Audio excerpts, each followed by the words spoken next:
Welcome, everybody. I am Patrick Curran. I'm Dan Bauer. Thanks for joining us.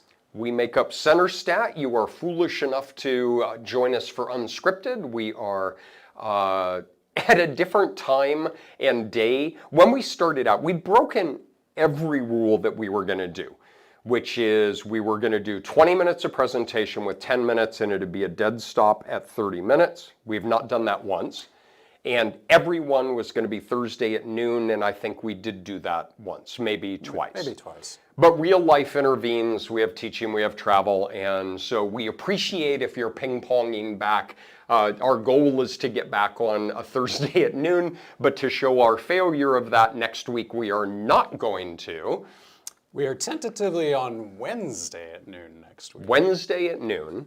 And we will have this on the webpage, and we'll push out, if you're on the Twitter or we have a listserv, is that we'll push this out then. Dan said tentatively there are a couple of weirdo things going on, and there's some small chance we won't be able to do that, but we're really going to try. And we're going to talk about MNLFA. So moderated nonlinear factor analysis, which is something this knucklehead came up with. And we talked a little bit about it at the end of the last episode, but it's very cool. And so we want to chat a little bit about that. And your preamble reminded me that we have not mentioned that we do have a mail list where you can join and find out about when these episodes are and what they're about. So if you go to the CenterStat webpage, the Unscripted page has a place where you can join in, and you'll only get emails about upcoming episodes. We really are the world's worst businessmen. We do a very bad job of talking because about the this things is what we available. enjoy. This is what's fun. And there was one day that I went to a conference to give a free pre-workshop in order to talk about the work that we do. And I had business cards. Remember back in the day when we had business cards? And I came back from the workshop and Dan said, "So did you give out all the business cards?" And I completely forgot. I did the entire thing without saying a word about what you and I were doing. So yeah, there's that. It is good to be tenured. But the other thing to note is today we're going to talk about what are sometimes called mixture models, latent class analysis. Dan's going to explain some of the variants of that. But we have it written on our sheet of paper, which, by the way, you wrote 10 minutes ago. I don't know what you're talking about. And my problem is I don't have anything written at all, so at least he's like substantially better prepared than I am. But we've got an entire workshop in mixture modeling. That's right, yeah. Doug Steinley and I do a workshop on mixture modeling. Doug is awesome. Doug is awesome. In May 15th, and Doug is a character. He's a lot of fun and super, super smart. Knows more about this stuff than really anybody. Probably more than anybody ought to know, really. Yeah. All right, so Did you say the date? I wasn't listening. I did. You never listen when I talk. What's that? You're going to start us off with a bit of a recap of the observed groups. So what I'm going to do is I'm going to give kind of very brief overview. Now what's really cool is this actually happened. When I tell stories, I have to clarify which ones are true and which ones are not because I'm just a congenital liar. To the best of your knowledge. To the best of my knowledge. 30 minutes ago, Dan and I were in a student presentation here in the Quant Lab.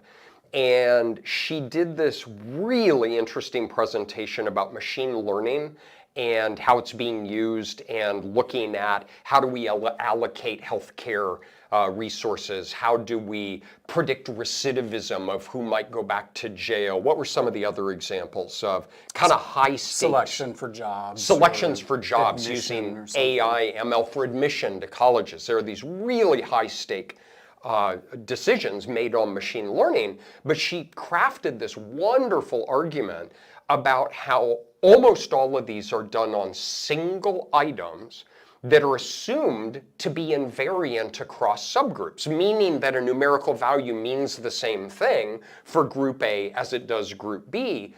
But in the analyses, they're trying to talk about group A versus group B in terms of healthcare acquisition or things like that. And it was just timely in what we're talking about here has incredible implications for how these things are being used in practice. That is, if you're going to use a measure to differentiate groups, you have to be absolutely certain that that measure operates in the same way across the two groups and means the same thing across the two groups. So what we're going to do is I'm going to give a super quick review. Dan has given me 5 minutes, which means I get 18. I looked at the table of Dan minutes and Patrick minutes, and so I have a good 18 minutes. I'm going to keep it at 5. I'm going to keep it at less than 5. All right? I'm going to start out super basic, and I know we already talked about this, but it's just orienting to the problem. Say that we have adolescents, and we're looking at alcohol use and for individual I, and we want to express that as a function of, say, depression for individual I, and there's some residual sub-I. All right, and so what we have is we have depression, and we have alcohol use, and we have some regression line like that. All right, where a 1 unit increase in depression is associated with some unit increase in alcohol use. All right, so we just have that as a single predictor. And Dan showed that we can do this as a path diagram where we have depression predicting alcohol use, and there's some residual there, and this is that beta 1 on depression. All right, but what if we had some grouping variable? All right, because what we're saying is this relation holds for all individuals in the sample, no matter what their characteristics, whatever group, whatever individual difference variables, don't matter, don't care. All right, that is the relation.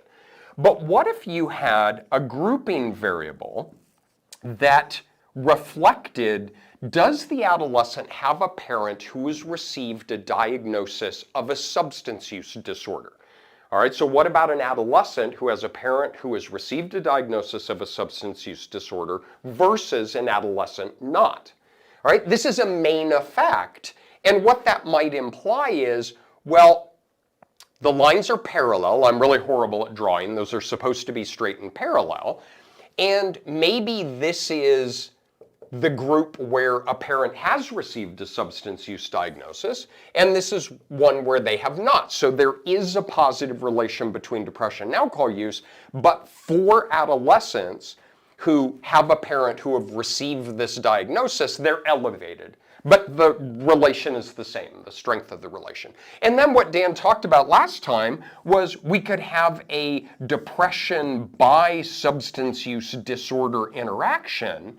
And what that's going to imply is not only does the level differ, but that the strength of the relation differs. All right, so here there's one regression within the non-substance use diagnosis group, and there's a different regression within those who have received that diagnosis. All right, it's an interaction. It depends. There's moderation. And what this implies with a simple regression model is that there is subgroup heterogeneity. That is, there is not a simple relation between depression and alcohol use. The magnitude of that depends on which group they're in. If you get your head around that, it generalizes across everything we do. Whether you have a t-test, whether you have a dynamic structural equation model, exactly the same thing holds. And what we talked about last time was, what if you have a factor analysis model? I'm drawing it so I get to put the items up top. Dan puts the items upside down. Latent variables belong in heaven. Stop. They're unobserved. They support the items. What do you know about statistics? I just keep with your demon variables. And so we have factor loadings here that relate the factor to the items. We have my favorite Greek parameter, the little news. They're little seagulls. We have these theta epsilon values that are the residuals. And we can wax poetic about this. But what this implies is this is Shakespearean. I'm going to quote Shakespeare. Is lambda and lambda regardless of G. That's one of his lesser known sonnets. Lambda is lambda, thy, thouest, thee, G. Right? There's the rub. Nice. You did go to a liberal arts school. All right? And so we say lambda equals 0.68. Okay, that equals 0.68 for everybody. Is no matter what your religious affiliation is, no matter what your race is, no matter what your self-identified gender is, whether you were in the treatment of the control, rural, urban, public, private, all of those things about you, I don't care. All right, I can't convey the extent to which I don't care anything about you because that loading is 0.68. All right, I'm going to show another Shakespearean expression, which is one of my favorite sonnets, which is the multivariate distribution of Y given the factor model eta and group membership G is equal to the multivariate distribution of Y given just the factor model. This is called measurement invariance. What it means is the distribution of Y given the factor model when we know G is exactly the same when we don't know G. And then the logical implication is G is irrelevant. But what if we do that? And that is, there is a different factor model in some form or another that varies as a function of G. Maybe there's not a 0.68. Maybe it's 0.55 in one group and 0.83 in another group. Where did my bottle go? Here, quit hiding my bottle. All right? I did nothing. And we talked a lot about this. You're so defensive. We talked a lot about this in the last episode, so we're not going to do it here. And indeed, I'm not even going to draw anymore. But Bill Meredith introduced this, and he talked about configural invariance, weak, strong, strict. We talked about how are different ways we can test it, what are the implications. But here's where we left off, the cliffhanger, right? Dun, dun, dun, is somebody's looking through the window, and that's right when the credits start rolling. Well, the somebody looking through the window is everything that I just did. We have to know two things. We have to know how many groups there are, and we have to know who belongs to which group. We have to. There's no way around it. All right, and so all of you who are watching, you line up in a row, and I'm holding a clipboard, and I say there are 3 groups, and as each of you come up, you say, oh, I'm in 1, I'm in 3, I'm in 2, and I separate everybody, and then we do the analysis on what's sometimes called a segmented sample. I know who's in group 1, I know who's in group 2, I know who's in group 3. And we have an incredible array of powerful methods that we can do to handle that. But here's the wrinkle, and this is the one guy looking through the window when the episode ended last week, which is, what if we have theoretical reason to believe exactly the same thing? That f of y given g is not equal to the f of y without g, that there are subgroups in our sample, we just happen not to observe them, right? We didn't have an assessment of that. Maybe we didn't think of it. Maybe theoretically we don't know it to exist. Maybe we can't even assign it at the beginning, right? Is that we have people getting treatments and they're treatment responders and non-responders. Well, we don't observe that. And so we can repeat the whole thing that we just did, but saying, okay, before I had to say how many groups there were and who belonged to which group, now we're going to approach exactly the same problem by saying, well, how many groups are there? And given those groups, who belongs to which group so that we can go back to doing this? But in the spirit of all of statistics, you don't get something for nothing. We've got to infer those groups. Those are approximations. There are probabilities associated with that. And we need a whole new way of thinking about how do we build that uncertainty into the model while doing the other things that we would like to do. So now I'd like to introduce our special guest today. Coming all the way from Columbia, Missouri, is Dr. Dan Bauer. Thank you, Dr. Curran. Dan is a mid-mo guy. Grew up in Columbia. You were were you a faculty brat? Was your mom a No, not really. No, my dad was a doc at the VA hospital. Okay. I guess he was technically on the school medicine faculty, but my poor kids are faculty brats. yeah, it's a tough gig. All right, so to prove that I went to college, we're going to shuffle off the coil of observed groups and suffer the slings and arrows of latent groups. You did. Did you Google that while we were sitting there? No, I really didn't. Yeah, I really that's didn't. Good. Isn't that nice? But they taught that in Texas? Oh, heck no. I was going to say, come on. I watched Shakespeare in Love as a really well. All right, so anyway. That's a really good movie. If you haven't seen is. Shakespeare in Love, Yeah. we have a running line from that is that's one of the catch lines in there is all these horrible things are going on and this one character keeps saying everything's going to be fine.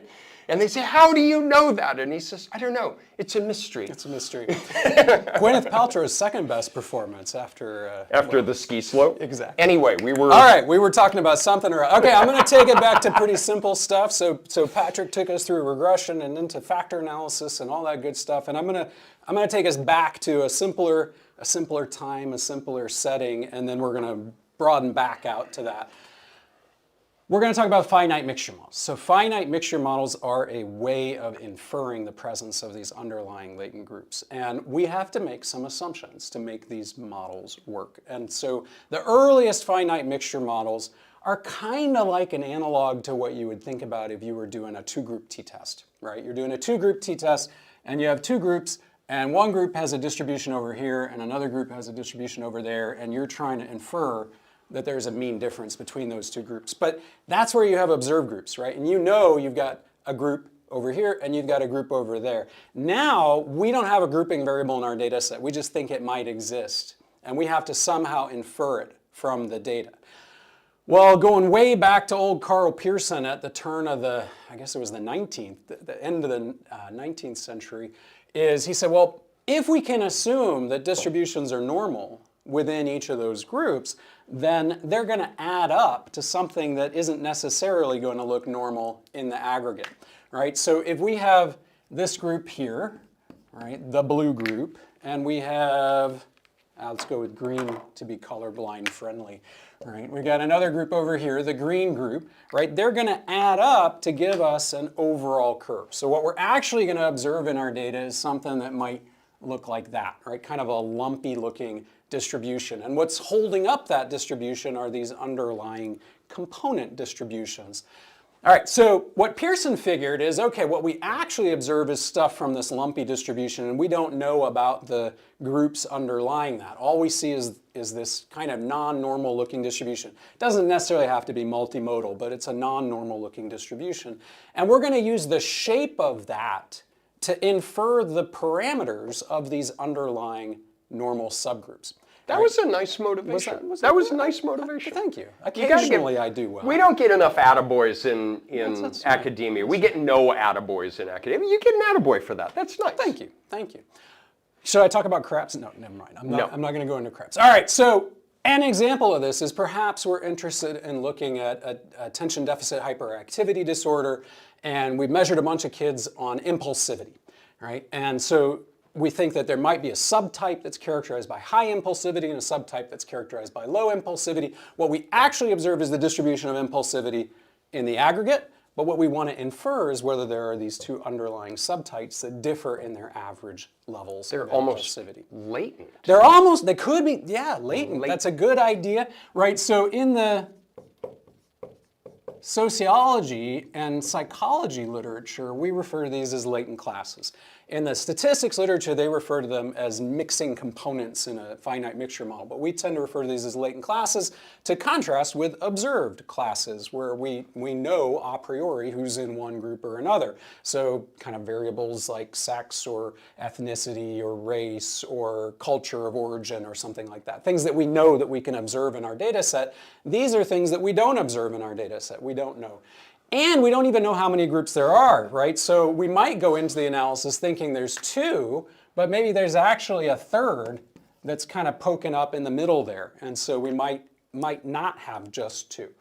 So oftentimes when we're doing a finite mixture analysis, we're trying to take this overall distribution and infer from it how many underlying normal curves do I need to get that overall curve, and then what are the parameters of those normal curves? How many people come from the blue? How many people come from the red? How many people come from the green? And where is the mean of the blue, the mean of the red, the mean of the green, and the variances, and so forth? All right, so think about the battle that you've got. All right, you've gone into the bar and you have picked the biggest drunk guy in the bar to fight.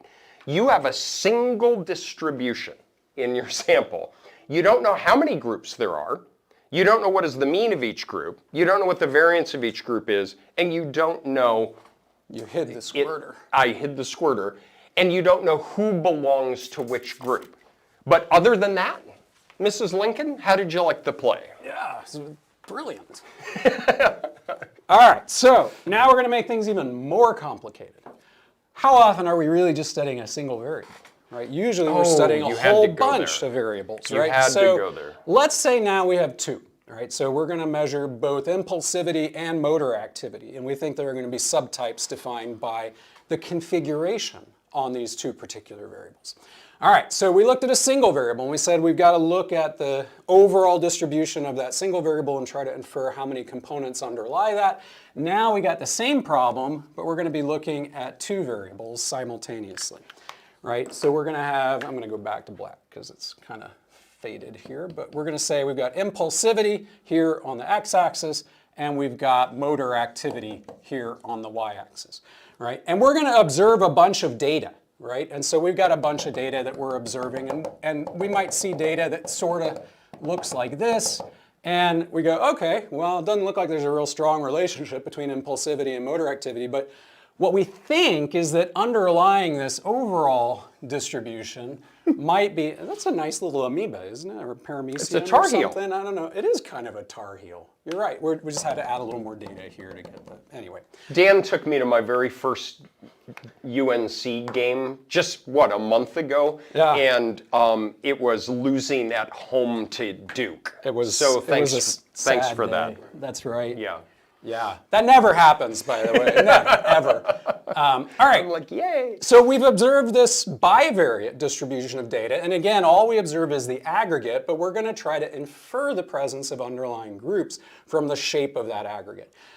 Now, if these were normally distributed variables, we would see an ellipse, right? We don't see an ellipse. So we go, that doesn't look like an ellipse, but we can ask ourselves the question, just like we did with the univariate curve, how many little baby ellipses would it take to make this overall distribution? All right, so I'm going to put an ellipse here, and I'm going to say, okay, that's the red group, right? Their data. They're blue, actually. They are blue, and I'm not colorblind. What the hell is wrong with me? All right, so we got the blue group.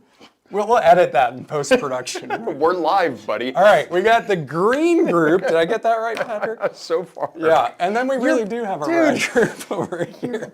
I'm falling apart. It's a cat rodeo. I'm falling apart. All right, so we got a group characterized by low motor activity and low impulsivity. We got a group that's characterized by high of both, and we got a group that's characterized by high impulsivity and low motor hyperactivity, right? So the idea here is now we're trying to triangulate on these sort of subtypes, these subpopulations, these latent classes that might exist in our population by trying to infer them from the profile of scores that we observe across a whole set of variables.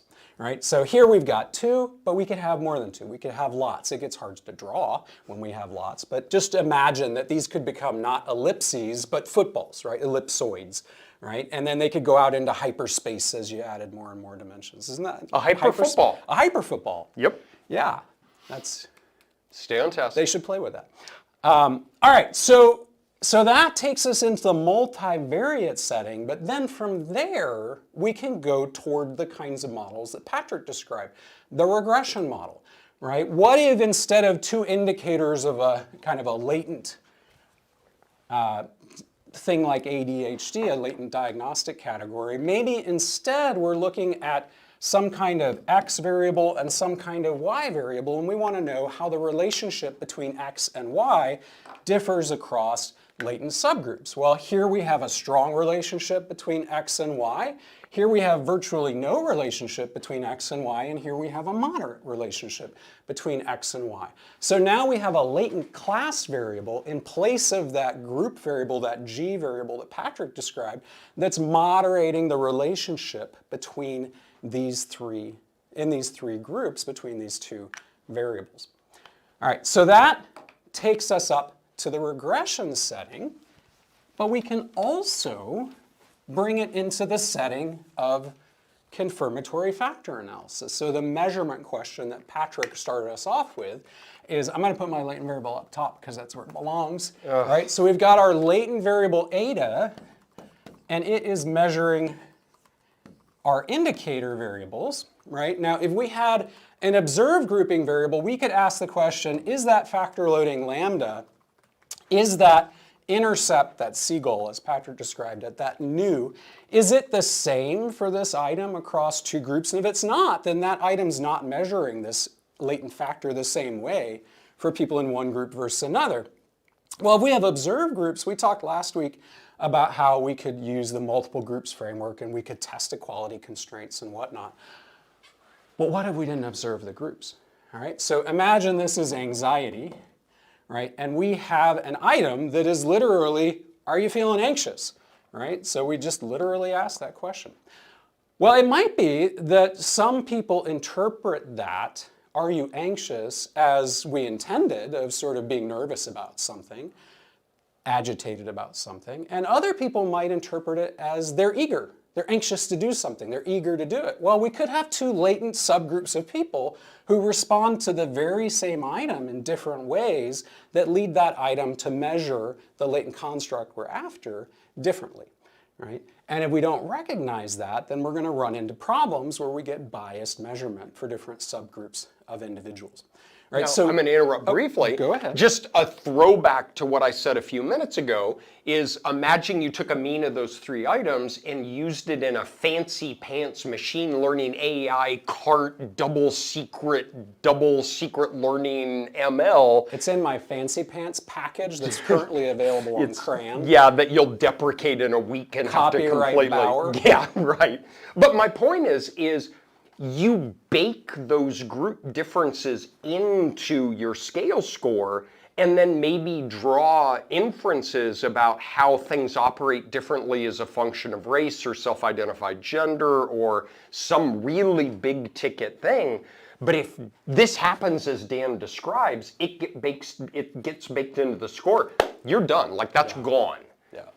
And one of the things that I think is particularly cool about these kinds of models is you don't have to know a priori the source of heterogeneity, right? So, like Patrick gave the example of the relationship between depression and alcohol use, and that it could differ between individuals who have a substance use disorder or not, right? Well, okay, so we had to know that was the moderator. We had to measure it, we had to know it, we had to put it in our model. But what if the relationship varies as a function of things we don't know, things we didn't observe?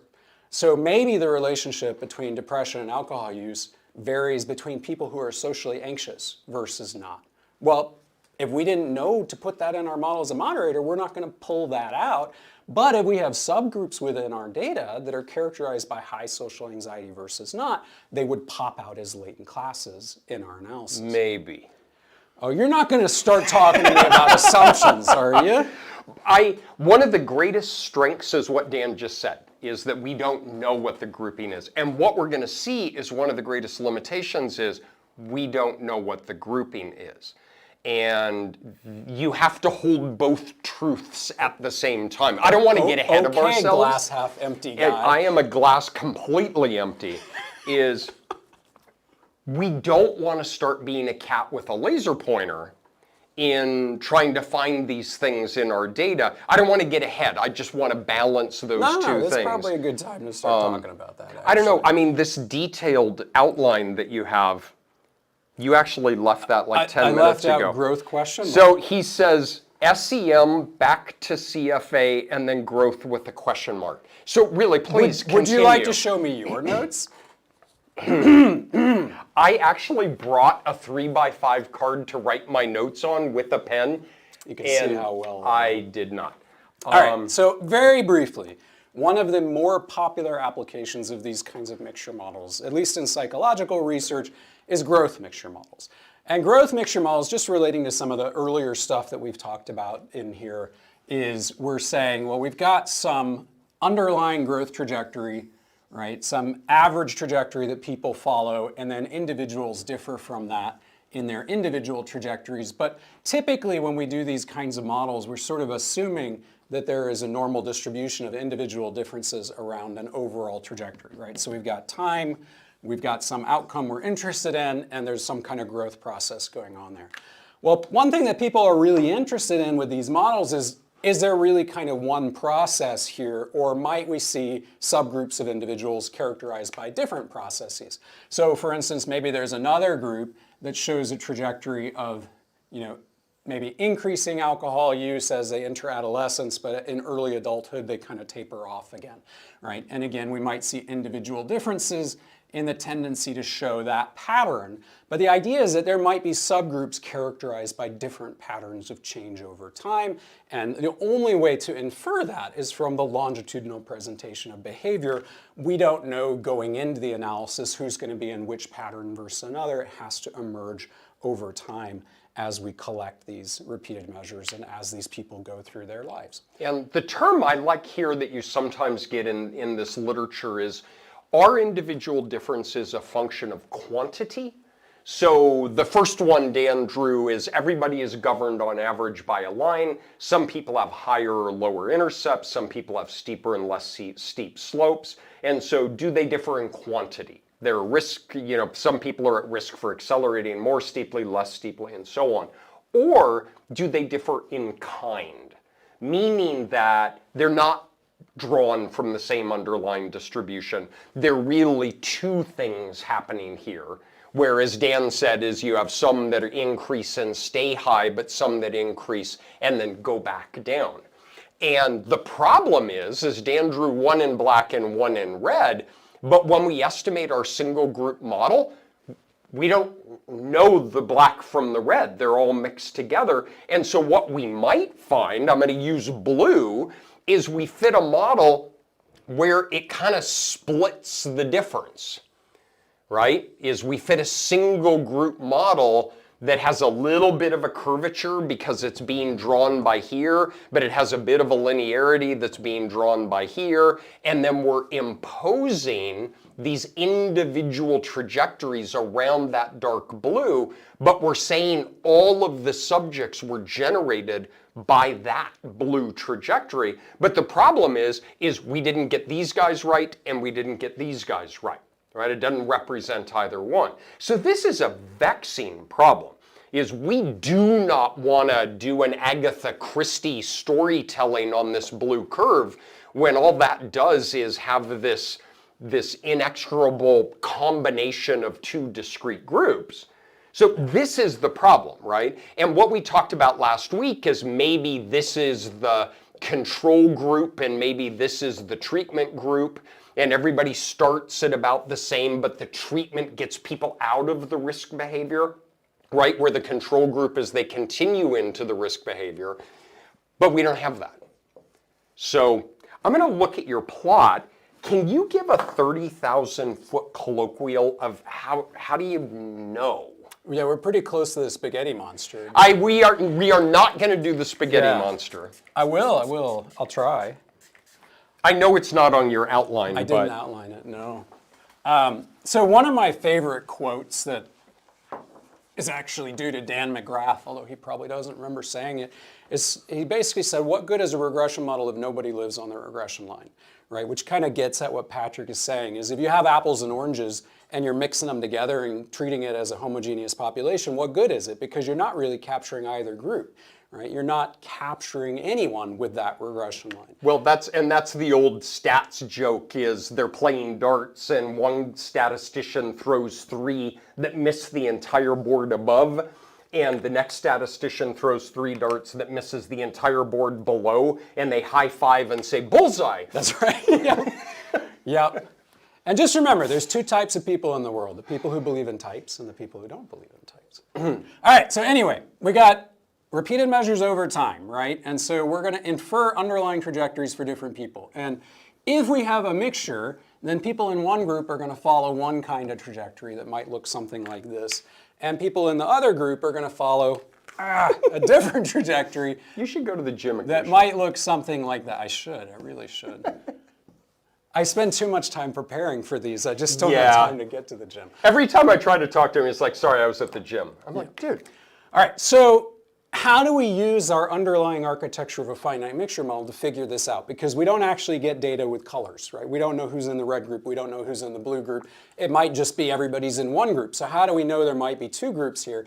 Is because our model, our growth model, says, well, there should be a normal curve here for the red group, and there should be a normal curve here for the blue group. Notice that looks kind of a lot like what I drew earlier. It's just on its side now. And what we're actually going to see in our data is something that might look kind of like that. We're going to see the aggregate curve at that time point, right? But you took my blue marker. I didn't touch it. Where the hell did it go? Is it in your hand? No, I got the black marker in my hand. All right, so then a later time point, see if you can find me a blue. Oh, they're both under the bag there. How'd that happen? You stole it. They're in the bag. But this one doesn't have a cap. You put a cap on a wrong. Okay, we've got a problem here. We've got technical difficulties. All right, but I got a blue marker, so I'm going to soldier He put on. the red marker on the blue. Okay, Anyway, we're back in business. We're back in business. All right. Excellent. All right, so at the next time point, again, we observe a mixture. If we get tenured, Anyone can do it. Anybody can get tenured. And maybe the distributions are a little further apart at that point, and so maybe it looks more multimodal, right? At every time point that we look at, we're going to see a different distribution for the red group than we do for, I think you just put the caps on wrong to screw with me, than for the red group, right? So at every time point, we're observing a kind of mixture distribution, and we have to infer from that shape in that multivariate space of repeated measures that there is a red group and there is a blue group and who's in which one and how prevalent is the red group versus the blue group. All right, now I focused on the univariate distributions, but it's also looking at the correlations among the repeated measures, their variances and their covariances, and that joint distribution of all those repeated measures across time, how that joint distribution looks different. It's a hyper football in group 1 and another hyper football in group 2. They're just different hyper footballs. I think that was a super helpful explanation, right? The hyper footballs. It was. It worked for me. That did the job. Because it just clarified. Yeah. You really don't have to take the workshop if you know that about was hyper. it. Just That was don't save you spend some money. Okay, so then the fly in the ointment. Is that a Shakespeare quote? I don't think Mrs. so. Lincoln, but other than that, Mrs. Lincoln. Okay, the Socrates gadfly is how do I know that it's not just non-normal, right? How do I know that that non-normality is really a function of these underlying latent groups versus it's just non-normal, even though it's a homogeneous population, and we're making much ado about nothing. Hey? Okay, that's stop. I have the ability to mute your That was mic. the title of one of our papers, remember? It got us in trouble. It did. We had a reply to commentaries subtitled "Much Ado About Nothing," and I don't think the commentators it was. appreciated I the thought humor. it was funny. It was funny. All right, so there's literally a 5-day workshop in how to do this. And there's so many complexities, and there are ways of testing models and comparing models. And for technical reasons, these competing models are not nested within one another. So we can't do a traditional likelihood ratio test. We talked about in prior episodes here on Unscripted that you can have model B and model A and compare B to A and identify which is significantly better than the other. We can't use those procedures here for reasons that are not important to articulate. So we have to do other kinds of approaches using information criteria, AIC and BIC and other kinds of things there. Low, Mendel, Rubin, is that right? Yeah, there are some LRT. modifications to the likelihood ratio tests that are potentially applicable. And so there are many ways. It's just we can't do business as usual. Exactly. Right, is that we can do these other things. And then it becomes very much like an exploratory factor analysis. We can have 1 factor, 2 factor, 3 factor, 4 factor. You estimate all the models and you try to make some joint statistically informed but also theoretically informed determination of what are the optimal number of factors or here optimal number of groups. And there's so much I want to talk about. Like we can talk days about this stuff. It's really pretty fun stuff to get into. Can you, if I give you 2 minutes, can you talk about, well, going back to that, well, let's go here, is let's say that we have these groups of growth. What if we had predictors of that? How could we predict group membership? The 2-minute version of that? Yeah. So the question at the outset is, how do I know these are really groups? How do I know this is really useful? You know, do I really have 2 trajectory groups or just 1? It's not very parsimonious to have 2, or if I could have just 1, why not? That's Occam's razor, right? But to do construct validation in this setting, what you want to do is show that those latent classes differ, perhaps as a function of etiological factors, things that predict what latent class you're in, but also potentially as a function of distal outcomes, right? What are the sequelae associated with being in this versus being in that? Do we see long-term outcome differences across those trajectory groups? So that's very cool. We can build models where we say, okay, I've got this latent class variable that I've inferred from my data, and now I've got some things that I want to use to predict what latent class you're in, and I've got some things I want to predict from the latent class you're in. And if I can demonstrate that there are interesting differences across latent classes in etiological factors and in long-term outcomes, then I've construct validated those, and I can say, hey, it really is better than just throwing everybody into the same mix. Now I have better understanding of this phenomena. The tricky thing is that doing this is not as straightforward as it might appear, and there are a variety of approaches that have been suggested for how to do this well. The short story is, as soon as you introduce more variables, right? So these latent classes are already predicated on some variables, right? The example earlier was about impulsivity and motor activity, and maybe, attention could be another one, and we could be looking at subtypes of ADHD. Well, as soon as we introduce other variables, those other variables can actually change how our classes are estimated. They can migrate out from under us. We got a really nice set of classes, and then we put Z in, and all of a sudden the classes are completely different. Well, that's not what we want. And so a variety of approaches have been developed to try to essentially take a nail and a hammer and just nail that class variable down so it doesn't move when we bring these auxiliary variables X and Z into our model. And that is something that we spend a lot of time in the workshop talking about, just because it is such an important step in mixture analyses to do that construct validation, to say, hey, this is better than just lumping everybody together. Okay, I'm going to do speed questions for you. Some are across the transom, and there have been some really good questions, and we appreciate you posing those. I haven't responded because I thought we could talk about them briefly. Did you see the hi mom? We got a hi mom. I'm not sure which one of us is mom. I don't know, but all right. So you've got 30 seconds per response. Okay. Are there other factors that could lead to the identification of latent classes that do not have to do with latent classes? Oh, yes. Yes. So the inference of latent classes, our ability to estimate those, is heavily dependent on the assumptions we make within the model. So common assumptions are distributional shape. Another common assumption is local independence, but broadening that out could be just how are these indicator variables associated with one another within class, right? Are they independent within class? Do they correlate within class? Do they correlate the same way across latent classes? Do the latent classes have the same variances for these or different variances for those? There are lots of model specification decisions that we make. So the specification of the distributional shape, the specification of how those parameters are going to differ across latent classes, all of those kinds of things are going to heavily weigh into how we estimate and make inferences about these latent classes. Which indicator variables we include, right? We include impulsivity and we get 3 classes. We exclude impulsivity and we only get 2. That can also impact what kind of latent classes you might be able to infer.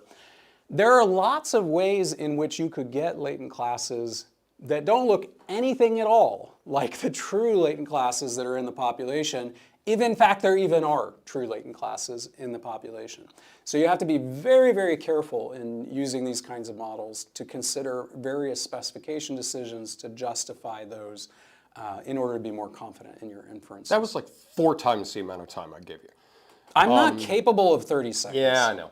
But if I gave you... It was a big question. Actually, it's a huge question. And in the show notes, we're going to put some papers, a bunch of papers on this. But Dan and I wrote a pair of papers a long time ago now in the early '04 and '2 or something. I don't know, whenever they were. It's like 2004, 2003. I know, it's 20 years now. It was totally Dan's work, came out of his postdoc. I should have been 5th author, but there were only 2 of us. And so it's Bauer and Curran, Bauer and Curran. But very briefly, and that entire first paper was a beer bet with you is Dan came into my office. I'm super supportive as an advisor, and Dan came into my office and said, mixture models require marginal non-normality to extract classes. And I said, yeah, it's just like he described here, which actually looked kind of like a butt, but he drew here.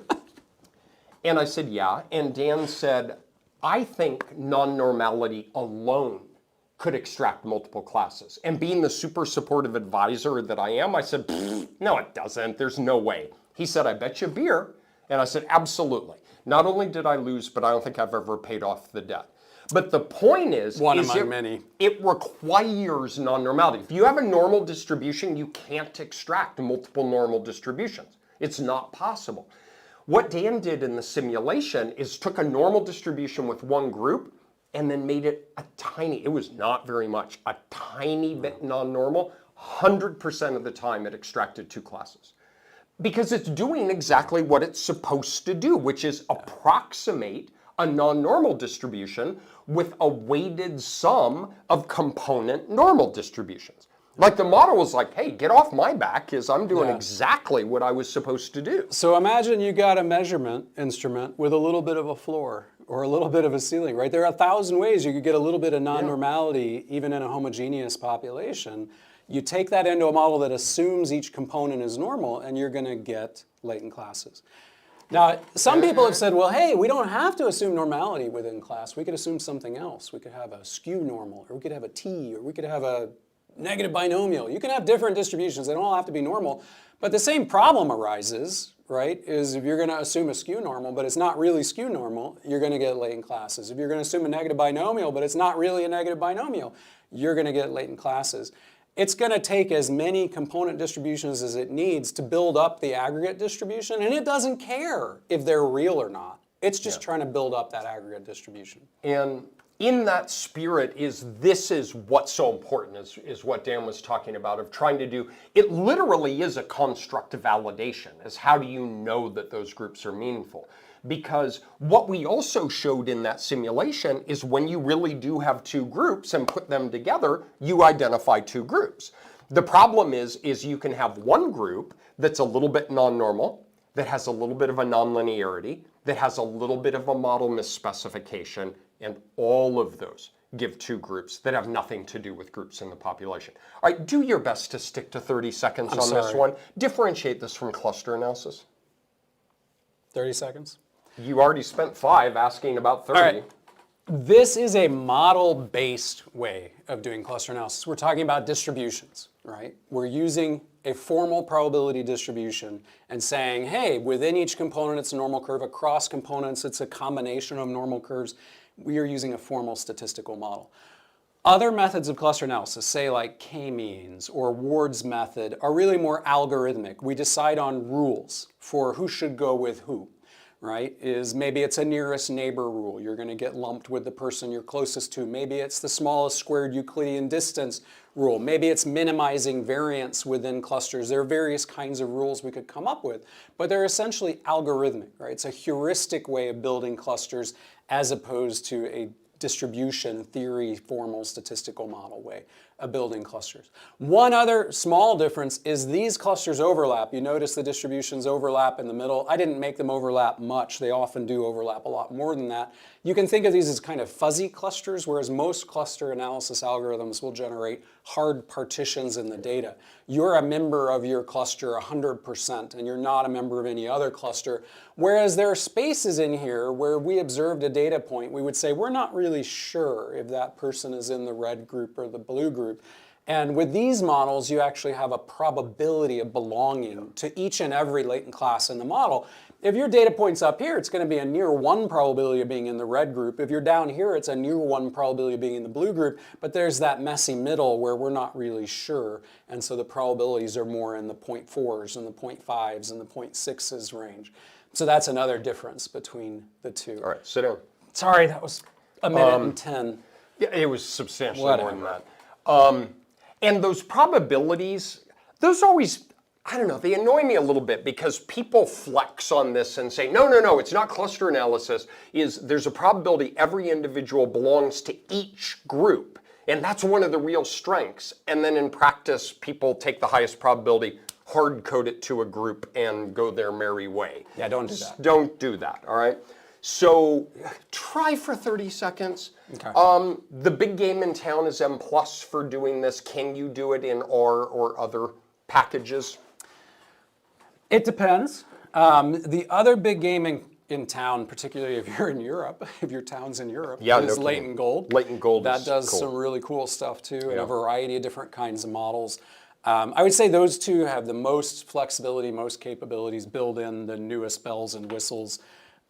Within R, the thing about R is there's a million different packages, and different packages do different things. There are packages to fit lots of different kinds of mixture models in R, but you'll often need a different package for each different model that you might consider. And there are some things that, to my knowledge, still haven't been fully implemented in R.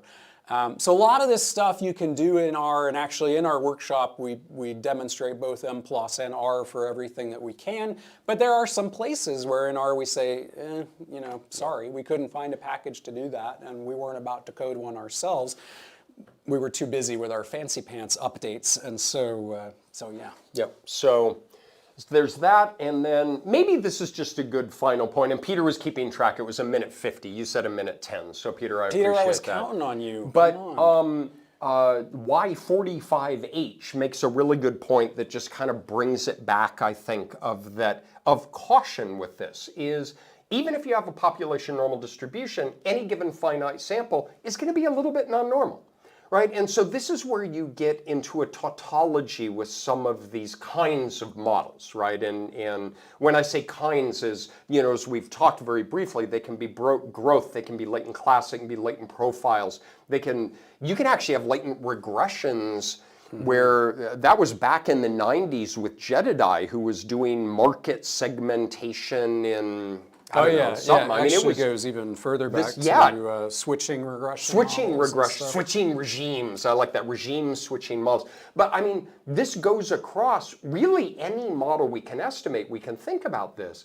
But the thing is that even little aberrations in the data, whether it be distributional, whether it be structural, specification, heteroskedasticity, nonlinearity, omitted interactions, any of these can lead to the extraction of classes. And to be super clear, the mixture model is doing exactly what we want it to, which is we have a complicated marginal distribution that we're trying to approximate with a weighted combination of a smaller set of normal distributions. It's an engineering problem. If you have this weirdo distribution that we can't write a likelihood for, we can write a likelihood for a weighted 3 normal distributions. And this is maybe a good point to leave off with. Will you do 30 seconds on direct versus indirect approaches? Can I say one thing about the sampling error first? It goes into your 30 seconds. Okay, so you're absolutely right. Y45H. Sampling error could lead you to be able to estimate more than one component, even when only one component truly exists in the population. And everything's perfectly specified. But the criteria that we use to do class enumeration, like BIC, AIC, et cetera, they are penalized to reward more parsimonious models. So typically you wouldn't go ahead and accept more than one latent class. If you only needed one latent class, everything was perfect, and it's just sampling error. That's a good point. It's usually not just sampling error is the real problem. Yeah, exactly. All right, indirect versus direct. Yeah, so there is sort of a split of interpretation in how you might think about these models. We've sort of approached things from the direct application angle of we believe there to truly be groups out there in the population, and so we want to go find them, right? If we really think they're there, we should go find them, and that's what we should interpret. The indirect application says, you know what, you've got this ugly looking distribution. Are you timing him, Peter? Peter, give me an extra 10 seconds. You got Peter, this don't. Peter, work with me. ugly looking distribution, right? And it's hard to characterize. Right, so we had impulsivity and we had motor, and it's hard to characterize that, right? How are we gonna describe that? I don't know, but we can kind of summarize it by having 3 underlying components, those 3 ellipses, and then we'll go ahead and make it the full tar heel. Yeah, there you go. Oh, nice. Isn't that good? Okay. Yeah, there's the tar. Peter, this goes into his time. All right, so it only has 4 toes though. That's a little complicated. All right, so we can summarize this very complicated looking distribution with a series of subgroups, even if the subgroups aren't real, right? They're giving us some traction on a complex problem. So there are applications of these models where we really don't necessarily buy the argument that the groups are real, but we still find the latent classes a useful way to approximate a complex reality. So think if you're a marketing researcher, you got to decide who to target what ad to. Yeah, maybe there's this big, continuous, complicated distribution of attitudes and opinions and finances out in the world, but if I can identify a subgroup to which to target an ad, I don't care if that subgroup's real or not. All I care is that it's going to generate more revenue. It's a way of getting traction on that problem. Peter says TikTok. Peter! Well, and what I like, and Dan is making a really good point here, is how I sometimes think about it is it's a convenient fiction, right? Is that we have not discovered the 3 types of adolescent ADHD kids that exist in the population, and we need to target treatment to them, but not them. All right, what this is an approximation of a complicated reality, which if we think about what we do in quantitative methods every day, is we try to approximate a complicated reality. And again, the problem of when you read the literature and the developments of these statistical models, they talk a lot about approximating non-normality. Dan Nagin has some wonderful discussions of points of support. Is that each group is a point of support. Think about it as a tent pole on a circus tent. Is we don't know what that circus tent looks like in a parametric form, but we can put a pole here and a pole here and a pole here, and each of those poles is a group and it's a point of support. And it's really a wonderful way of thinking about it, except then in the substantive application, I have found the 3 types of offending youth. And it's like this siren song back to these classes. Yeah. But we're getting long in the tooth. I think you found us a new tagline. What's that? Centerstat, a convenient fiction. Wait, wasn't our last tagline a Centerstat? We can't give this crap away. That's right. That's right. That was my all-time favorite was Centerstat, the patina of scientific respectability. We changed our tagline quite a bit. Did we mention we're tenured? I think we did. I think that's obvious at this point. So, all right. So here's the pivot for the cliffhanger for next week, because we're actually going to go back a week. All right. We're going to get in the Wayback Machine, and we're going to say, all right, this is really powerful, really cool. All right, we don't at all want to convey that, like, you shouldn't use that we're denigrating this. This is a really powerful, exciting approach. You just have to do it like everything else with care. We have to replicate. We have to do validation construct-wise. We have to bring in auxiliary variables, and all of these things. Is what you don't want to do is take 6 variables and say you have discovered the truth as God sees it. And I think as a field, we're starting to move beyond that. Yeah, I sure hope so. I hope so, because when this stuff was shiny and new, like people were just pooping out, I found these 3 groups, I found these 5 groups, and it was not a good time for these. But what we're going to do is to say, okay, we know this exists, but let's go back to those variables that we do have in our data file. Maybe we have biological sex, we have treatment condition, we have chronological age, and we have whether the parent received a diagnosis of a substance use disorder or not. And we have all these observed variables, but what we want to do is, instead of taking latent mixtures, is we want to build an optimal linear combination of our set of predictor variables to move our model parameters up and down a number line. I picture it like a soundboard where we fine-tune what is the factor loading for this and this and this and this and this combination. In the multiple group, we can't do that. You have to belong to group 1 or belong to group 2. What about a continuous measure of age? Yeah, don't care. Can't do that. Make them young and old? No, we don't want to do that. What we're going to do is do what this knucklehead developed, moderated nonlinear factor analysis, and we're going to go back to our just good old general linear model, or our SEM or our CFA, and we're going to build in these very specific sources of non-invariance. You get into all these double negatives. And that's what we're going to do next. So that'll be April 12th at 12. It's a Wednesday, just to keep in the spirit of you have no idea when we're going to show up. That's all I got. That's it. I think we're out of time and out of energy. So thank you, everyone. Thank you as always. Dan and I really do enjoy this, and we hope you get something out of it. Thank you for all your comments. It's really fun to talk. And if you're watching the recording, we hope you have found this of some use. And we'll see you next week. Sounds good. Take care. Bye.